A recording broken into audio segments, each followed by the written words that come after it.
जय श्री कृष्ण। सुतीक्ष्ण कह रहे हैं, हे स्वामी, आपको जो सगुण निर्गुण और अंतर्यामी जानते हो वे जाना करें। मेरे हृदय को तो कौशलपति कमल नयन श्री राम जी ही अपना घर बनावें। ऐसा अभिमान भूल कर भी न छूटे कि मैं सेवक हूँ, रघुनाथ जी मेरे स्वामी हैं। उनके ये वचन सुनकर राम जी मन में बहुत प्रसन्न हुए। हर्षित होकर उन्होंने श्रेष्ठ मुनि को हृदय से लगा लिया और कहा, मुनि मुझे परम प्रसन्न जानो, वर मांगो वही मैं तुम्हें दूं। मुनि सुतीक्ष्ण जी ने कहा, मैंने तो वर कभी मांगा ही नहीं, मुझे तो समझ ही नहीं पड़ता क्या झूठ है और क्या सत्य है, क्या मांगू और क्या नहीं। हे रघुनाथ जी, हे दासों को सुख देने वाले, आपको जो अच्छा लगे मुझे वही दीजिए। तब श्री राम जी ने कहा, मुनि तुम प्रगाढ़ भक्ति, वैराग्य, विज्ञान और समस्त गुणों तथा ज्ञान के निधान हो जाओ। मुनि बोले, प्रभु ने जो वरदान दिया वह तो मैंने पा लिया, अब मुझे जो अच्छा लगता है वह दीजिए।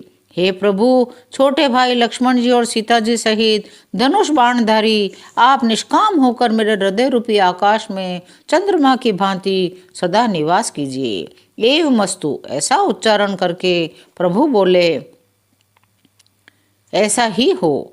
तब सुतीक्ष्ण जी बोले, गुरु अगस्त्य जी का दर्शन पाएं और इस आश्रम में आए मुझे बहुत दिन हो गए हैं। अब मैं आपके साथ ही गुरु जी के पास चलता हूँ। हे नाथ, आप पर मेरा कोई एहसान नहीं है। मुनि की चतुरता देखकर कृपा के भंडार राम जी ने उनको साथ ले लिया।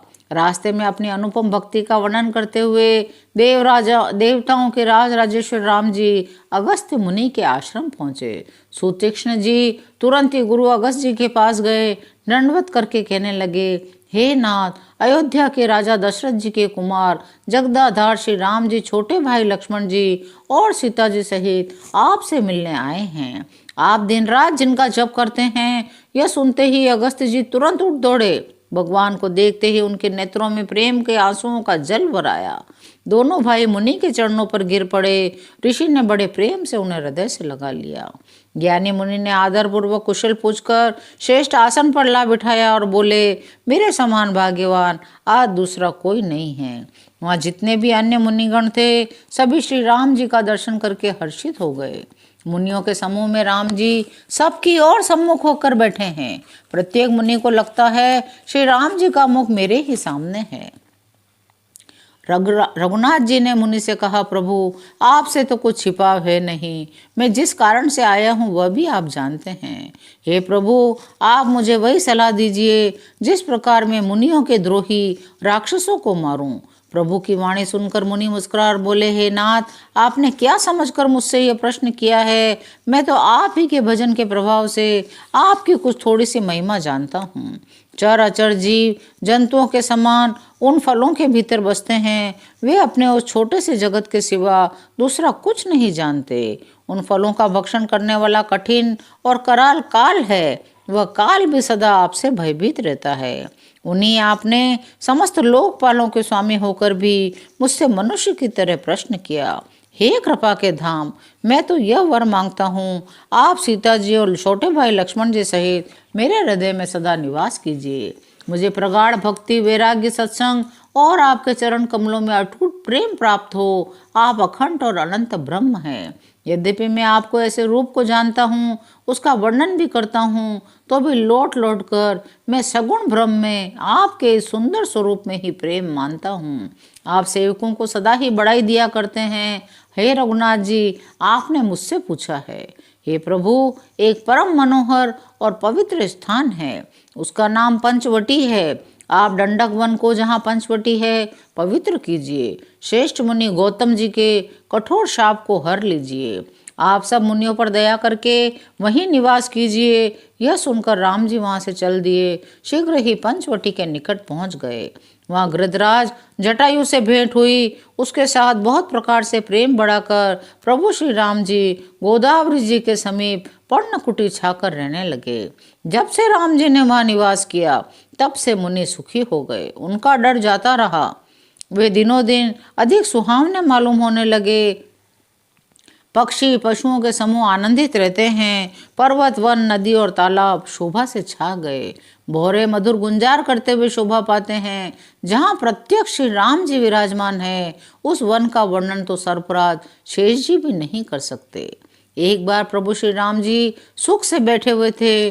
उस समय लक्ष्मण जी ने उनसे सरल वचन कहे, हे देवता, मनुष्य, मुनि और चराचर के स्वामी, मैं अपने प्रभु की तरह आपसे पूछता हूँ, मुझे समझाकर वही कहिए जिससे सब छोड़कर मैं आपके चरण रज की ही सेवा करूँ।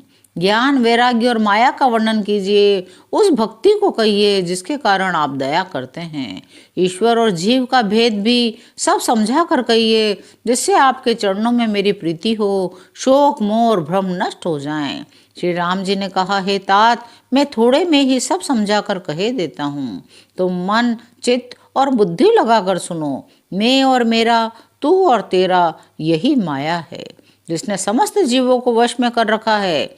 इंद्रियों के विषयों को जहाँ तक मन जाता है, हे भाई, उस सब को माया जानना।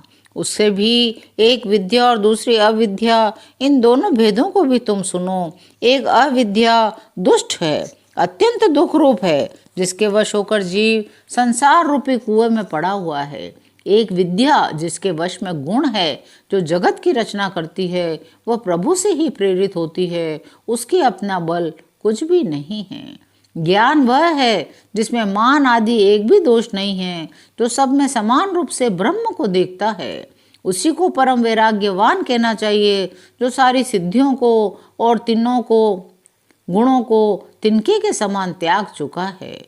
जिसमें मान, दंभ, हिंसा, क्षमा, राहित्य, टेढ़ापन, आचार्य सेवा का अभाव, अपवित्रता, अस्थिरता, मन का निग्रहित न होना, इंद्रियों के विषय में आसक्ति, अहंकार, जन्म मृत्यु जरा व्याधिमय जगत में सुख बुद्धि, स्त्री पुत्र घर आदि में आसक्ति, ममता, इष्ट और अनिष्ट की प्राप्ति में हर्ष शोक, भक्ति का अभाव, एकांत में मन न लगना, विषय मनुष्यों के संग में प्रेम, ये 18 न हो, नित्य अध्यात्म में स्थिति, तत्व ज्ञान के अर्थ, परमात्मा का नित्य दर्शन करता हो, वही ज्ञान कहलाता है।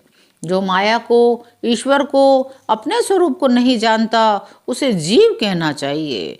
जो कर्मानुसार बंधन और मोक्ष देने वाला, सबसे परे माया का प्रेरक है, वह ईश्वर है। धर्म के आचरण से वैराग्य, योग से ज्ञान होता है। ज्ञान मोक्ष का देने वाला है, ऐसा वेदों ने वर्णन किया है। मैं शीघ्र ही प्रसन्न होता हूँ, वही मेरी भक्ति है, वही भक्तों को सुख देने वाली है। वह भक्ति स्वतंत्र है, उसको ज्ञान विज्ञान आदि किसी दूसरे साधन का सहारा नहीं है। ज्ञान और विज्ञान तो उसके अधीन हैं। हे तात, भक्ति अनुपम एवं सुख की मूल है। वह तभी मिलती है जब संत अनुकूल होते हैं। अब मैं भक्ति के साधन विस्तार से कहता हूँ। यह सुगम मार्ग है जिससे जीव मुझको सहज ही पा जाते हैं। पहले तो ब्राह्मणों के चरणों में अत्यंत प्रीति हो, वेद की रीति के अनुसार अपने अपने वर्णाश्रम के कर्मों में लगा रहे। इसका फल फिर विषयों से वैराग्य होगा। वैराग्य होने पर मेरे भागवत धर्म में प्रेम उत्पन्न होगा। तब श्रवण आदि 9 प्रकार की भक्तियां दृढ़ होगी। मन में मेरी लीलाओं के प्रति अत्यंत प्रेम होगा। जिसका संतों के चरण कमलों में अत्यंत प्रेम हो, मन वचन कर्म से भजन का दृढ़ नियम हो, जो मुझको ही गुरु पिता माता भाई पति और देवता सब कुछ जाने, सेवा में दृढ़ हो, मेरा गुण गाते समय जिसका शरीर पुलकित हो जाए, वाणी गदगद हो जाए, नेत्रों से जल बहने लगे, काम मद और दम्भ आदि जिसमें न हो, हे भाई, मैं सदा उसके वश में रहता हूँ। जिसको कर्म वचन और मन से मेरी ही गति है, जो निष्काम भाव से मेरा ही भजन करते हैं, उनके हृदय कमल में मैं सदा विश्राम किया करता हूँ। इस भक्ति योग को सुनकर लक्ष्मण जी ने अत्यंत सुख पाया। उन्होंने प्रभु श्री रामचंद्र जी के चरणों में सिर नवाया। इस प्रकार वैराग्य ज्ञान गुण और नीति की कहते हुए कुछ दिन वहीं बीत गए। आज की कथा यहीं विराम लेती है। शेष अगले अंकों में। जय श्री राम।